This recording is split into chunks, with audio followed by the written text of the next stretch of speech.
Hello friends, welcome to my channel. आज उत्सर्जन तंत्र से संबंधित पार्ट 2 है। पार्ट फर्स्ट में मैंने 34 क्वेश्चन कंप्लीट कराए हैं।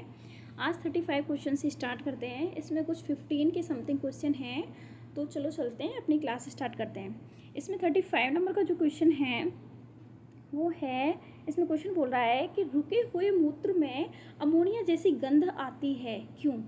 उसका रीज़न क्या होता है? तो इसका जो आंसर है वो ऑप्शन नंबर बी बिल्कुल राइट है कि यह बैक्टीरिया द्वारा विघटित होकर अमोनिया का निर्माण कर देता है।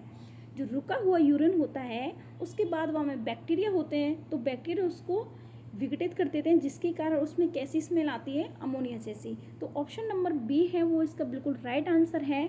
नेक्स्ट क्वेश्चन चलते हैं 36 नंबर पे।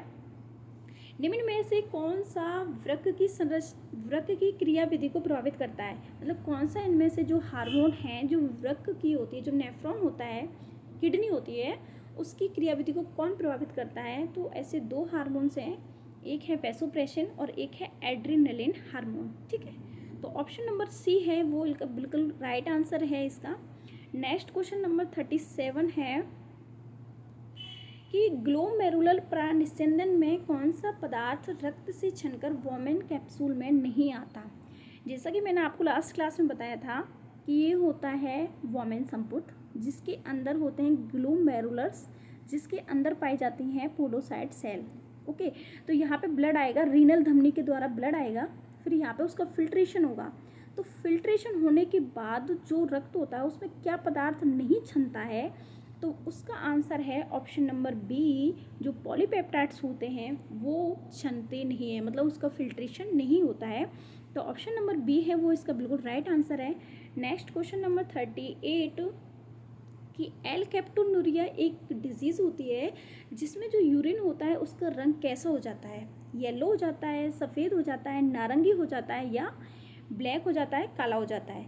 तो इसका ऑप्शन नंबर डी है वो राइट आंसर है कि एल्केप्टोनुरिया होती है वो एक एलिंग अप्रभावी रोग होती है, जिसमें जिसमें जो यूरिन होता है उसका कलर कैसा होता है?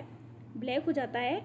ये जो क्रोमोसोम नंबर 3 होता है, मतलब गुणसूत्र नंबर जो 3 में कुछ भी चेंजिंग आती है, कुछ भी उत्परिवर्तन आता है, उसके बाद होता है ये एल्केप्टोनुरिया नामक डिजीज़। तो ये डायरेक्ट क्वेश्चन आता है कि एल्केप्टोनुरिया में कैसा कलर हो जाता है? तो आपको याद रखना है ब्लैक कलर। ठीक है, नेक्स्ट क्वेश्चन नंबर 39 है कि ऑर्थोपोडा के कुछ जंतुओं में ग्रीन ग्लैंड्स पाई जाती है, उनका संबंध किससे है? श्वसन से, पाचन से, उत्सर्जन से एंड प्रजनन से। तो हम यहाँ पे पढ़ रहे हैं उत्सर्जन। ठीक है, जैसा कि मैंने लास्ट क्लास में एक क्वेश्चन पढ़ाया था आपको कि एक था केंचुआ, ठीक है, एक केंचुआ था, एक था कॉकरोच और एक था खरगोश। ये लास्ट क्लास में मैंने क्वेश्चन कराया, आप चेक करना। तो इनके क्या उत्सर्जी अंग से रिलेटेड क्वेश्चन आते हैं। तो केंचुआ का जो उत्सर्जी अंग होता है उसका नाम होता है नेफ्रिडिया। ठीक है, केंचुआ का क्या होता है? नेफ्रिडिया। ओके, नेक्स्ट होता है जो कॉकरोच होता है उसका उत्सर्जी अंग होता है मेलपीगी नलिकाएं, मेलपीनी नलिकाएं। ओके, और एक मैंने कराया था आपको खरगोश, खरगोश का होता है वृक्क, वृक्क मतलब किडनी। ओके, तो इसका जो ऑर्थोपोडा जंतु होते हैं, ऑर्थोपोडा जो संघ के जो जंतु होते हैं उनमें पाई जाती हैं ग्रीन ग्लैंड्स, उत्सर्जी अंग होते हैं उनको बोलते हैं ग्रीन ग्लैंड्स। तो इसका संबंध है उत्सर्जन से। ठीक है, तो 39 का ऑप्शन नंबर बी है वो बिल्कुल राइट आंसर है। नेक्स्ट क्वेश्चन नंबर है 40 क्या बोल रहा है कि नेफ्रॉन का वह भाग जो जल के लिए क्या होता है? अपारगम्य होता है। मतलब जो नेफ्रॉन के पार्ट्स होते हैं, मैं इस क्लास के बाद शायद इसकी डिटेल से वीडियो भी इस पर प्रोवाइड करूँगी अपने चैनल पर। उसमें आपको कंप्लीट डिटेल बताई जाएगी कि नेफ्रॉन के पार्ट कौन कौन से होते हैं, जैसे कि वोमेन संपुट होता है, ग्लोमेरुलस होता है, फिर उसके बाद हेनलिकल लूप होता है, पीसीटी होता है, डीसीटी होता है, संग्राहक नलिका होती है, वेलेनिक की नलिकाएं होती हैं। ऐसे ही इसमें से एक क्वेश्चन पूछा है कि जल के लिए कौन सा पार्ट होता है जो अपारगम्य होता है? तो इसका आंसर होता है वेलेनिक की नलिकाएं, मतलब वेलेनिक की वाहिनियाँ बोल दो, नलिकाएं बोल दो, एक ही मतलब है। तो इसका ऑप्शन नंबर बी राइट होगा, क्योंकि देखो मैंने बताया था आपको कि संग्राहक नलिका का सबसे इम्पोर्टेंट क्वेश्चन आता है कि संग्राहक नलिका में एकत्रित होने के बाद ही यूरिन कहलाता है। क्वेश्चन आता है कि यूरिन कब कहलाता है? जब वो संग्राहक नलिका में एकत्रित हो जाता है। नेक्स्ट मैंने आपको बताया था कि ये होता है डीसीटी। ठीक है, डीसीटी का आता है, यहाँ पर होता है सीक्रेशन। सबसे ज़्यादा जो श्रवण होता है, सीक्रेशन होता है, वो डीसीटी में होता है। और पीसीटी का आपको याद रखना है, पीसीटी में सर्वाधिक क्या होता है, री एब्जॉर्प्शन, मतलब अवशोषण, पुनः अवशोषण का जो सबसे इम्पोर्टेंट क्वेश्चन है, पुनः अवशोषण सर्वाधिक कहाँ होता है, तो वो होता है पीसीटी। पीसीटी मतलब समीपस्थ कुंडलित नलिका। नेक्स्ट क्वेश्चन नंबर 41 है इसमें कि स्तनधारियों की जो भ्रूण होता है उसमें उत्सर्जी पदार्थ संग्रहित होते हैं, मतलब जो भ्रूण होता है, जो मैमल्स होते हैं उनका जो भ्रूण होता है उसमें जो उत्सर्जी पदार्थ होते हैं वो कहाँ एकत्रित होते हैं, तो इसका आंसर है एलेंटोइस। ऑप्शन नंबर डी बिल्कुल राइट आंसर है। ये एनसीईआरटी बेस्ड क्वेश्चन है, खुद मेरे नोट्स के क्वेश्चन है ये, तो ऑप्शन नंबर डी है वो इसका बिल्कुल राइट आंसर है कि जो मैमल्स होते हैं उनमें जो भ्रूण होता है, अपरिपक्व भ्रूण होता है, उसमें जब वो न उत्सर्जी होते हैं, उत्सर्जी पदार्थ कहाँ पे एकत्रित होते हैं, तो वो होते हैं एलेंटोइस में।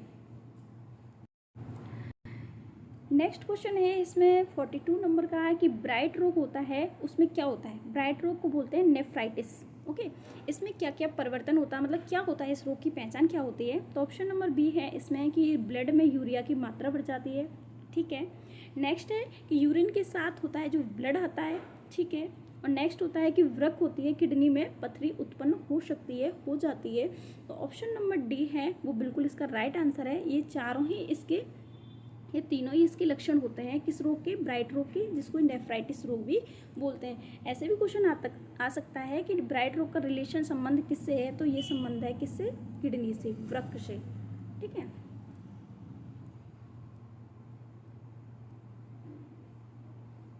नेक्स्ट क्वेश्चन नंबर है 43 नंबर का क्वेश्चन बोल रहा है कि वृक्क से स्रावित होने वाला Na+ सोडियम होता है वो किस हार्मोन द्वारा अत्यधिक प्रभावित होता है, मतलब जो सोडियम होता है वो किस हार्मोन से इफेक्ट होता है, तो इसका आंसर है ऑप्शन नंबर बी ADH।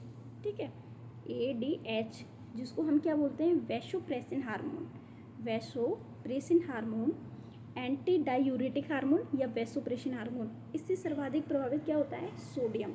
ठीक है, तो ऑप्शन नंबर बी है वो इसका बिल्कुल राइट आंसर है। नेक्स्ट क्वेश्चन नंबर 44 क्वेश्चन है कि स्थलीय जंतुओं को सक्षम होना चाहिए, जो स्थलीय जंतु होते हैं उनको किस में सक्षम होना चाहिए, तो इसका आंसर है ऑप्शन नंबर डी जल के संग्रहण में। ओके, स्थलीय जंतुओं को किस में सक्षम होना चाहिए, इन तीनों ऑप्शन की अपेक्षा इसका राइट ऑप्शन है, इसका डी आंसर है कि जल के संग्रहण में उनको कैसा होना चाहिए, जल के संग्रह में एकत्रित करने में उनको सक्षम होना चाहिए।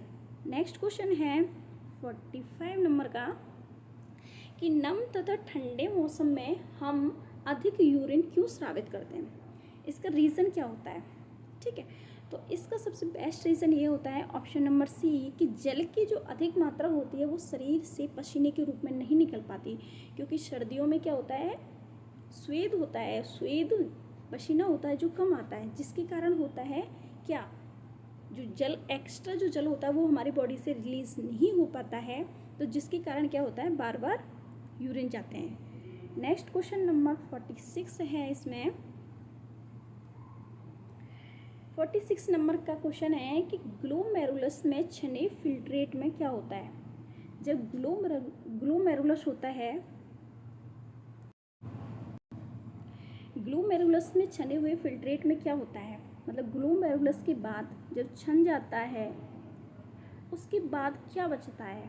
ठीक है, जो छन जाता है उसके बाद क्या बचता है, उसमें एक तो कणिकाएं नहीं होती हैं और एक प्रोटीन्स नहीं होती, RBC, WBC और प्लेटलेट्स और प्रोटीन नहीं होती, मतलब छनने के बाद जो होता है उसके बाद क्या बचता है, कणिकाओं एवं प्रोटीन रहित ब्लड।